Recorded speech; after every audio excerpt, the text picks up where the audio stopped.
Selamat malam Sobat Remas yang berbahagia. Apa kabar Anda hari ini? Semoga rahmat dan kasih Tuhan senantiasa menyertai setiap langkah dan hidup kita.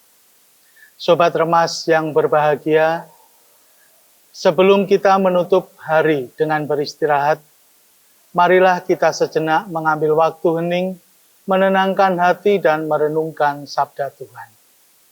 Malam ini, Jumat 20 Februari 2026, saya ingin mengajak kita semua merenungkan sebuah tema, puasa yang menghidupkan, bukan yang memelahkan, yang diinspirasikan dari Injil Matius bab 9 ayat 14 sampai 15.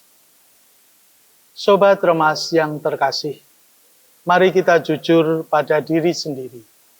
Pernahkah kita melakukan sesuatu yang secara moral baik, tetapi sebenarnya hati kita tidak merasa bahagia saat melakukannya?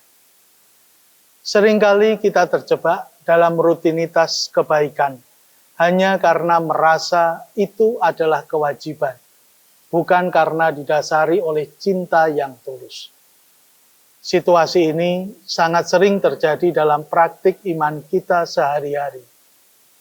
Saya teringat sebuah cerita tentang seorang anak yang tetap setia menjalankan puasa setiap tahun.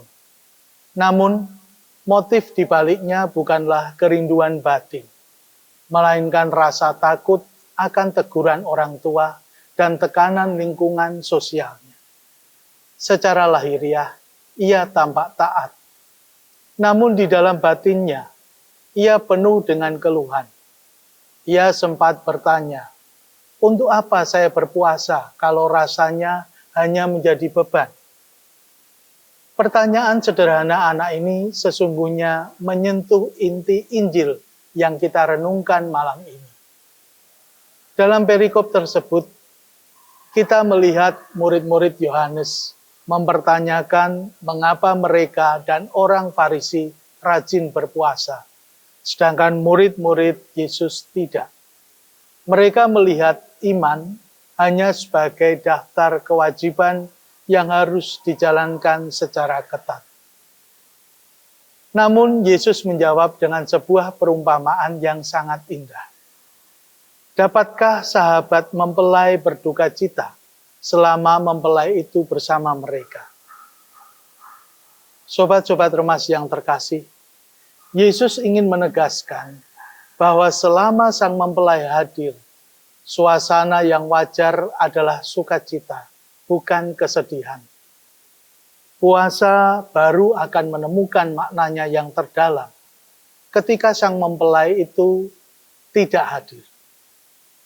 Melalui jawaban ini, Yesus mengajarkan kepada kita sebuah paradigma baru, bahwa puasa bukanlah tujuan utama dari iman, melainkan sebuah ungkapan relasi. Puasa sejati tidak dimaksudkan untuk menyiksa diri atau sekedar menggugurkan kewajiban agama, tetapi harus lahir dari kerinduan yang mendalam akan kehadiran Tuhan. Mari kita lihat pengalaman hidup kita sehari-hari sebagai pembanding. Ketika kita sedang berada di samping orang yang kita cintai, hati kita pasti dipenuhi dengan kebahagiaan dan kepuasan. Namun saat orang yang kita cintai itu jauh, muncul rasa rindu yang luar biasa. Rasa rindu itulah yang membuat kita rela berkorban, rela menahan diri, dan rela menunggu. Demikian pula lah relasi kita dengan Tuhan. Yesus yang adalah sang mempelai bagi jiwa kita. Kehadirannya seharusnya membawa sukacita dan memberikan hidup yang baru. Oleh karena itu, iman Kristiani sejatinya bukanlah iman yang muram atau penuh ketakutan, melainkan iman yang bersumber dari perjumpaan pribadi dengan Kristus yang hidup. Puasa yang dikehendaki oleh Yesus tidak terbatas pada aktivitas menahan makan dan minum saja. Di era modern ini, puasa juga berarti menahan ego dan kesombongan kita, menahan amarah yang meledak-ledak, menahan kata-kata yang melukai hati orang lain, serta menahan diri dari sikap tidak peduli terhadap kesulitan sesama. Puasa yang berorientasi pada kasih seperti inilah yang sungguh-sungguh menghadirkan kerajaan Allah dan dalam kehidupan nyata.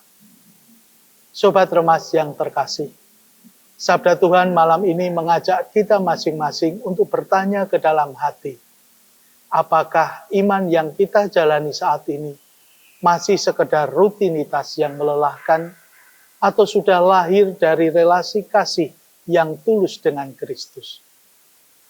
Semoga setiap doa, puasa, dan pengorbanan yang kita lakukan tidak lagi membuat kita merasa terbebani, tetapi justru semakin mendekatkan kita kepada Yesus dan menjadikan hidup kita sebagai sumber sukacita bagi sesama. Kemuliaan kepada Bapa dan Putra dan Roh Kudus, seperti pada permulaan, sekarang, selalu, dan sepanjang segala abad. Amin. Selamat malam, selamat beristirahat, berkah dalam.